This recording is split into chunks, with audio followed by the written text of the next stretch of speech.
Cast your mind into the dark, backward, and abysm of time. 2 weeks ago, we ran a list on partsFUNknown about terrible feuds that ended with great wrestling matches. Well, let me work it, put my thing down, flip it, and reverse it. To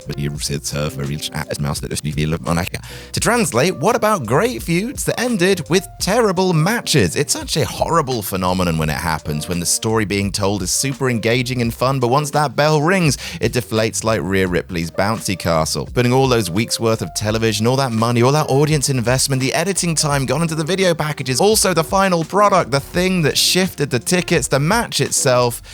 It's bad. It's so sad when it happens. Well, let's get sad. I'm Adam, hailing from partsFUNknown, and here are 10 great feuds that ended with terrible matches. Number 10, AJ Styles versus Samoa Joe. Wendy. Now look, if I'm completely honest, this one feud wasn't the very best that's ever existed, but I had to include AJ Styles' 2018 WWE Championship run on this list somewhere, because bloody hell! Imagine this. AJ Styles, one of the best wrestlers in the world, has just won the belt in 2017, and I appear wearing Doc Brown time travel gear to tell you, hey, AJ's gonna hold the belt for an entire year, and he's gonna feud with Kevin Owens, Sami Zayn, Shinsuke Nakamura, and Samoa Joe, and it'll all be pretty bad. You'd kill me in the street, but it's true though. Every time the hype machine went into overdrive, because AJ Styles is very occasionally the best wrestler in the world, and every single time things got personal and heated in all the right places, but nearly every single time it ended in some convoluted DQ, no contest dick dance. The Styles-Joe feud started so bloody well, with Joe elevating it to hilarious B-movie melodrama trying to bone down with Mrs. Styles, but all the matches descended into underwhelming nonsense apart from AJ and Joe's match at Super Showdown.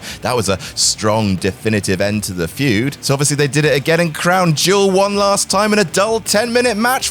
King God! Number 9, Daniel Bryan versus The Miz. And speaking of Super Showdown, not the Saudi Arabia ones, the one in Australia, this event, which was mostly good, saw the final blow-off match between Daniel Bryan and The Miz. The feud, which had been part organically, part accidentally built for anywhere between 2 and 8 years, from Daniel Bryan's first day in the company via a beautiful confrontation on Talking Smack escalating through Miz chicanery while Bryan was retired, and then finally becoming physical in 2018. Their first match at SummerSlam was great, super heated. Their styles meshed. Miz won via cheating. That's okay though, it's the first match. Then the wives got involved. Mixed tag at Hell in a Cell. Miz and Mrs. won that one too. Okay, it's a bit weird. I guess they're just saving Bryan's big win for the third and final match. That came at Super Showdown and Bryan did win.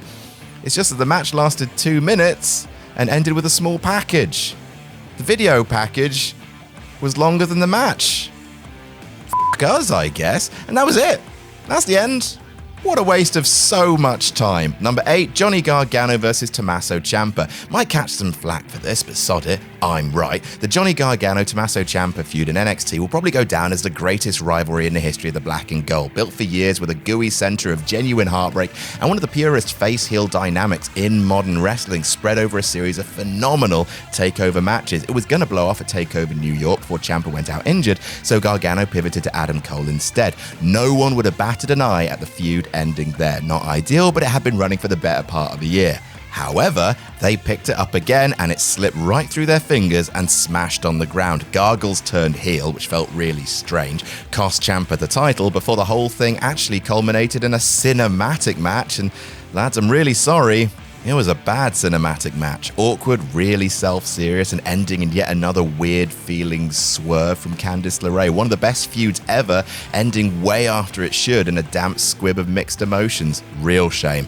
Number 7, Brock Lesnar versus Dean Ambrose. Oh, doctor, what a kick in the teeth, which is about 5 times more hardcore than anything that happened in this match. In early 2016, Dean Ambrose was a really hot act, coming off a great IC title feud with Kevin Owens, an electric Royal Rumble Final 2, and coming within a cat's whisker of winning the WWE title at Roadblock. WWE sought to capitalize on his momentum by putting him in a Mania match with Brock Lesnar, and not just any WrestleMania match. WWE made pains of stressing that this was a no-holds-barred street fight. People were excited. WWE stoked that excitement by having a parade of hardcore legends slide into Dean's DMs and bequeath him their favorite weapons. Here's a chainsaw, said Terry Funk. Here's a barbed wire baseball bat, said Mick Foley. Did either of those weapons get used? Did they, Cox? What followed was a hugely disappointing 13-minute brawl where Brock, getting ready for another UFC fight, wanted none of Dean Ambrose's deathmatch daredevilry, reduced the affair to a standard Brock Lesnar German spammer, only this time with a few chairs thrown in. Criminal. Number 6, Seth Rollins versus Dean Ambrose. Hello again, Dean. Sorry about all this. Dean and Seth have had two feuds that have had, at the very least, moments of pure wrestling greatness, both of which ended in disaster, because God is dead and Vince hung God's skull on his office wall. It really is hard to choose between them. Do we go with their original feud bursting out of the demise of the Shield, Kool-Aid Man style with big fight forever energy, a wonderful SummerSlam lumberjack match, injury angle, blowing off inside Hell in a Cell, which was a pretty good match until it decided to end the feud, let's be clear, by Dean reading the answer machine message that Bray Wyatt had left inside R2-D2. Or do we go with their second feud, months of build, teasing dissension, Roman leaving to battle leukemia, and Ambrose executing one of the best, most emotionally charged heel turns ever, only for their blow-off match at TLC to be utter garbage with both men thoroughly checked out. Dean and Seth feel like one of those pairings that should have been destined to do this forever, but every time they do, it ends badly. Number 5, Paul Heyman versus CM Punk. Okay, this is a bit of a cheat because really CM Punk versus Paul Heyman comprised 3 micro feuds that were all stitched together like a grotesque science experiment desperately pleading for death. Paul Heyman turned on noted Paul Heyman guy, CM Punk, and then, before Punk could exact revenge, made old CM run the gauntlet of his dangerous alliance of increasingly shit men. CM Punk versus Brock Lesnar was an excellent feud, excellent match at SummerSlam, but then Brock pieced out and less good Curtis Axel took over. The feud was still alright, it was Punk promo battling Paul Heyman after all, but the match at Night of Champions was not very good. Then Ryback got involved and oh god, this swan dog rat is bleeding from its eyes. What was once the feud of the summer ended with a reet bad Hell in a Cell match between Punk and Ryback, and by that point, everyone was just glad it was over. Number 4, Brock Lesnar versus Goldberg 1. Sometimes a wrestling feud doesn't have to have a lot of narrative steps to be good. Sometimes it's as simple as asking the audience, do you like this guy? Yeah. Do you like this guy? Yeah. Good, because they're gonna kill each other. Great! Wrestling's 80% hype at all times. Sometimes half of booking a feud is just deciding to host a dream match and not doing anything to diminish either wrestler until they fight.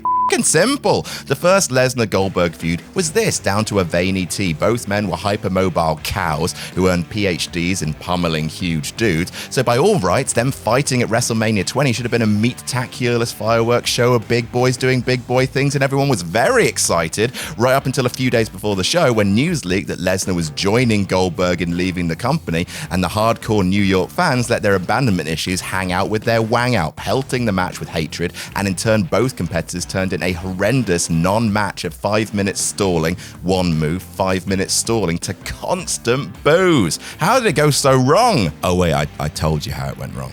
Number 3, Bret Hart versus Vince McMahon. Still to this day, Vince's last singles feud, and when you think about it, this being a goodbye to Vince McMahon would have been wonderfully poetic if the match hadn't also been one of the worst in the history of WrestleMania. Before the Montreal Screwjob, Vince McMahon was an on-screen personality, sure, but more like a host. He'd sit on commentary, welcome people to shows, run the occasional interview, but that was it. Then the Montreal Screwjob happened, the fans turned on Vince for orchestrating that play, and suddenly Mr. McMahon was born, an egomaniacal dictator who'd grow increasingly more villainous and hands-on with his own product, and there's an easy Vince hands-on joke in there, and I'm not gonna make it. Point is, Vince being retired as a character by the very man who helped create him, that's a great story, and honestly pretty much all the work was done by WWE with a simple passage of time. A match 13 years in the making, and then at Mania they f***ed it up with a series of unconvincing weird story beats, a series of unconvincing weird Hart family members, and a glacial pace that turned 15 minutes into what felt like an hour, an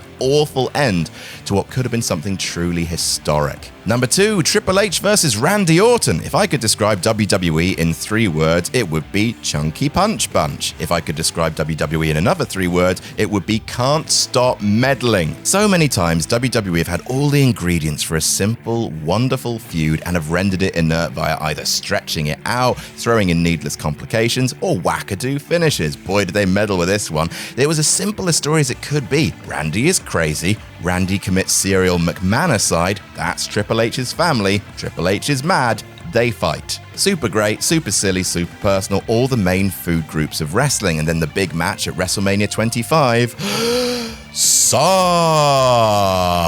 Instead of leaning into the hyper-violent intensity of the feud by booking a no-holds-barred match, WWE booked a match that was so straight-laced that if Triple H even thought about breaking a rule, he'd lose his title. In theory, I get it. Orton was being a clever clogs, playing mind games and goading Trips into beating himself. Sure, I get it. In practice, wank. No one wanted to see a restrained, rules-focused blow-off to this feud. They didn't want the ref to keep telling Triple H, "Oh, you want to stop doing that now? You want to be careful because I might take your title off you." They wanted violence. When they didn't get it, they sat on their hands, leading to an awkward, quiet main event of WrestleMania. And number 1, Hollywood Hogan versus Sting. A lot of this list has been ragging on WWE, and to be fair, I've shown my working, but hot dog, no one ruins the potential of an all-time great feud like WCW. This match right here, Hogan versus Sting, the main event of Starrcade 1997, the pinnacle of WWE's insane white-hot run of business, and a feud that had been built for quite literally a year, was awful. In 1996, the NWO showed up and ruined WCW, eating it from the inside like a parasite. Most of the company fell in line and joined the black and white, but not Sting. Instead, he left, watched The Crow a bunch of times, and then started hanging out in the ceiling, a vengeful spirit watching over the ring he once called home. For months, this happened until finally Sting returned to crush the NWO's head honcho, Hollywood Hulk Hogan, and after all this time, anticipation was at a fever pitch, with WCW doing their best buy rate in company history. That's how hot this feud was, and they f***ed it up so hard. It was so easy as well. Sting batters Hogan, NWO numbers game, turns tide, Sting fires up, overcomes the odds, taps out Hogan. Job done! It's job done! Instead, they chose to do a false finish. Hogan hit Sting with the leg drop after battering the icon all match. Nick Patrick was supposed to do a fast count, but then he either forgot or was told not to by Hogan, depending on who you believe. Then Bret Hart restarted the match, which the fans had just watched Sting get trounced in and legitimately lose. Then Sting locks in the deathlock and just wins. It's abysmal. What manner of ego and idiocy leads you to torpedo the hottest feud in your company history? Quite possibly the most disappointing wrestling match of all time. And that's our list. Do you want to see more? Then check out this sneak peek of one we did last week. 10 times WWE got the Elimination Chamber wrong. Let's go Limmy Chambles. It's time to put a bunch of wrestlers in a box, shake the box like you're trying to get the seasoning right, and then see which ones fall out and land on WrestleMania. In previous years, WWE have used the Elimination Chamber to do last-minute, desperate course corrections before the show of shows. Need to get the WWE Championship off Edge and the World Heavyweight Championship onto him? There's an